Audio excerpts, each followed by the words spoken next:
Granny's, Abner. I believe that's our ring. Dog Lum, I believe you're right. Now, see.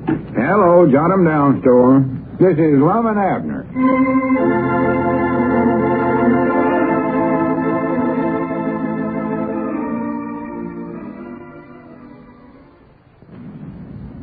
No? Let's see what's going on down in Pine Ridge. Well, the old fellows are happily engaged in playing nursemaid to their foundling baby. Lum's joy is dimmed only by the fact that Abner will not agree to calling the baby Little Lum, while Abner's happiness is marred by matters of graver concern. He still has heard nothing from Elizabeth, his missing wife, and he's certain that his house has become haunted. As we look in on the little community today, we find the old fellows in their jot-em-down store and library. Lum is tiptoeing out of the feed room. Listen. Say, Lum, are we plumb out of sorghum? Not so loud, Abner. Little Eddard's just fell asleep. Oh, who fell asleep? Little Eddard. Huh? I've changed the baby's name to Eddard because you appeared to object to calling him Little Lum. Well, I don't like that no better. I'll tell you that right now. You're still naming him after yourself. No, not exactly. There, too. He's got it for a first name, and I've got it for a last name. There's a lot of difference there. I don't see no difference. We're going to do that. Why don't we call him Little Peabody? Abner, let's not argue about it now. We'll figure out some way to get a name for him that'll be satisfaction to both of us. Hey, doggy, that's what I want to do. Well, now, we're liable to wake him up arguing here. Oh. He fell asleep right during my speech. Your speech? Yeah. Was you reading him one of your speeches? Yeah, he seemed to like it, too. That is, till he went to sleep.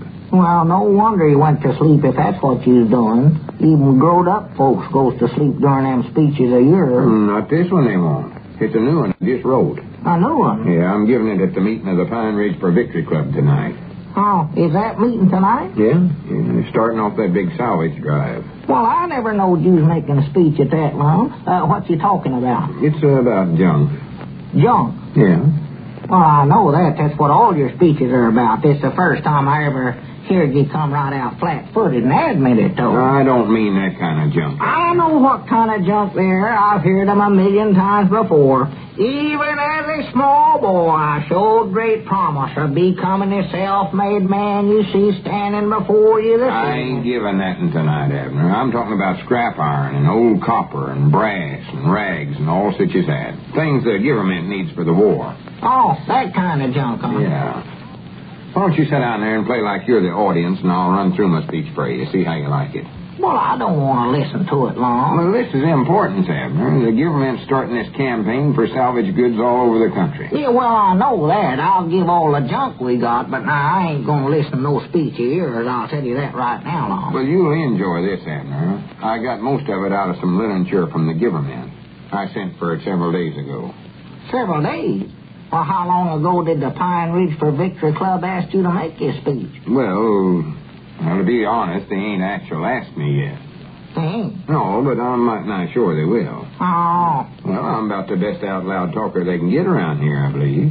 Besides, I'm the only fellow who's got all the information from the government. Well, if they're going to ask you, they better hurry up and do it, hadn't they? Well, don't worry, they will. Who's head of the committee?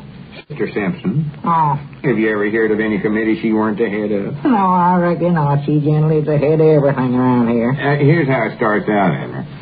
Fellow citizens and members of the Pine Ridge for Victory Club, on this auspicious occasion... Mom, I told you I don't want to hear it. I bring you a message of much importance. Oh, my. Tonight we're beginning a big drive to collect all the scrap we can. And why are we doing this, fellow citizens? Get in there with to win the war. If we don't collect enough, we might find ourselves on the losing side. And so, fellow citizens, let's all put our shoulders to the wheel. And if the wheel's made of iron, turn it into the junk man or the salvage collection center. That's pretty good there, ain't it, Abner? That's part of that, the wheel.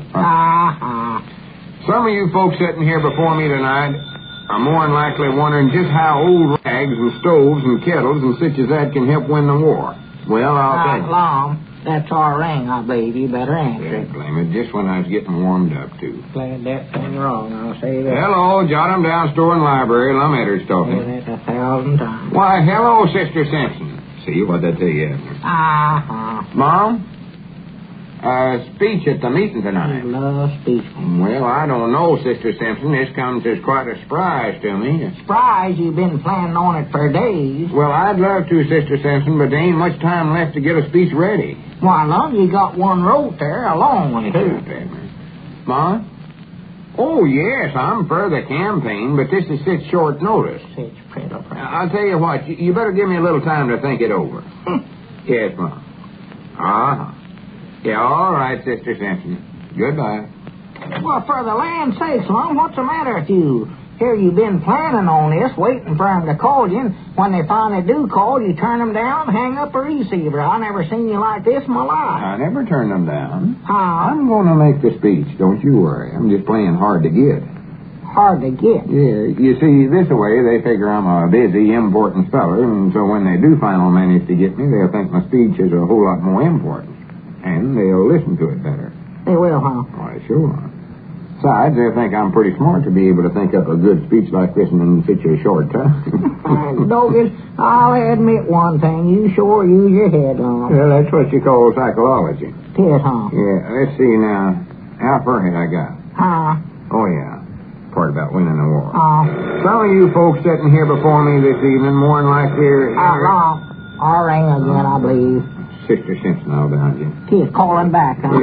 She's starting to beg me to give the talk now. Good for you. You answer it this time, Abner. Yeah. That'll make it look like I'm too busy to talk on the phone. Well, yeah, I'll get it. Hello, jot 'em down, store and library. Abner Peabody doing the talking. Who? Blindfolded Wildcat. Just a minute. Do you know anybody by the name of the Blindfolded Wildcat, Lum? Oh, yeah, that's Cedric. Cedric? Oh, sure, that's what he calls himself since he joined up with Mousy and that detective agent. Oh. Don't you know? Don't you recollect him calling himself that? Yeah, I recollect. Man, I knowed I'd heard that name somewhere and never knowed where it was. Well, he had to get himself a fancy name because Mousy calls himself the Masked Muskrat. Yeah. Hello, Cedric. What is it you want? Done detective work where? Hang up, Abner. This ain't nothing important. Oh, my goodness. Went past the window. I know that's what it was all the time. I just knowed it. You knowed what, Abner? Yeah, listen, Cedric, you come over the store quick as you can, and we'll figure out what to do. Yeah, something like that. We'll talk it over with Mom. Yeah, all right, Cedric. Goodbye. Huh? Oh, yeah, wonderful world. Goodbye. Huh? Oh, hi-ho, blindfolded Wildcat. What did he tell you? He seen it, Lum. He seen it right in our upstairs window. He seen what? The ghost. I knowed that place was haunted, Oh, Lum. wait a minute, Abner. Don't get excited. Exactly what did Cedric see? I'm telling you, Lum, he seen a ghost. I told you there weren't no such thing as a ghost. Well, he has done it, for last night Cedric was doing some detective work, and he seen a light on in an upstairs window over at my place. And so he watched, and finally he seen something dressed in a long white robe, just like a ghost, walk past the window, and the light went out. Oh, I do know. Must have been his imagination. It weren't either. He claimed he seen it now. You can believe Cedric, you know, he don't get scared very easy, and he sounded like he's about half scared to death. That place is haunted now. I tell you, we got to do something about it, Lum. Well, yesterday you didn't want to do nothing about it. You scared to go near the place. All I know is I've changed my mind. We'll get Cedric and take some big clubs and go over there tonight and find out about this. Well, we can't tonight, Abner. The meeting's tonight. Oh, well, I know is we'll go tomorrow night then. All right. That's a deal. Tomorrow night. Yes, sir. Find out what that is. Well, now listen to the rest of my speech. Oh, my. Yeah, oh, yeah. Fellow citizens, I'll show you how salvage goods can help win the war. Yeah, there's Grandpa. Yeah, howdy. Come in, Grandpa. You fellas hear about the big meeting tonight? Why, sure we have. Say, you know what Cedric seen? A ghost. Yes, sir. Going to be a big meeting tonight. You know anything about this salvage campaign, Lums? More than anybody else in town, I reckon, Grandpa. If you and Abner will keep quiet for half a minute, I'll tell you all about it. Well, good. That's exactly what I want to hear. Grandpap, Cedric seen a ghost over at my place. Hey, Chef Abner. Fellow citizens, in modern warfare, battles is won by having more and better guns and tanks and airplanes than your enemy. Our place is haunted, Grandpap. Abner, will you be quiet? Huh? That's unpatriotic. Go ahead. We got inventors and scientifics and engineers that can study up how to build better equipment than our enemy can. That takes care of getting better guns and tanks and airplanes, but getting more of them is up to you and me. Us citizens has got to collect scrap to help make all that equipment for our soldiers and sailors and marines. That sounds great, Lum. But it ain't true, is it? The government can't actually make stuff out of old iron and kettles and such as that, can they? Why, of course they can. Listen to this. Half of every tank, gun, destroyer, and merchant ship is made out of scrap iron. Think of that, Grandpap. 1/2, 50%. Well, I do know. That means us citizens has got to dig up that 50% of scrap iron, or the factories making them things can't keep going. They can't. No, sir. And that's just one item. Huh. The government needs old copper and brass and zinc and lead and rope and burlap bags. Well. Just listen to what I got wrote down here. Yeah. One copper kettle will make 84 rounds of ammunition for an automatic rifle. For the land's sake. One washing and ironing machine will make a 37-millimeter tank gun. Huh. One lawnmower will make 6 3-inch shells. Now, how can a lawnmower do that? All I ever seen them do is just cut grass. Well, I don't mean it that way, Abner. I mean they take the metal out of the lawnmower and melt it up and use it for the shells. Oh, well, I was going to say I didn't think a lawnmower smart Just enough. a minute, Lum. Have you got all that stuff wrote down? Of course I have. Well, good. I'll just take that along and use it in my speech. In your speech? Yeah, Sister Simpson asked me to give a talk at the victory meeting tonight. Huh? She said they had somebody else for it, but he was too slow and couldn't get a speech ready in time.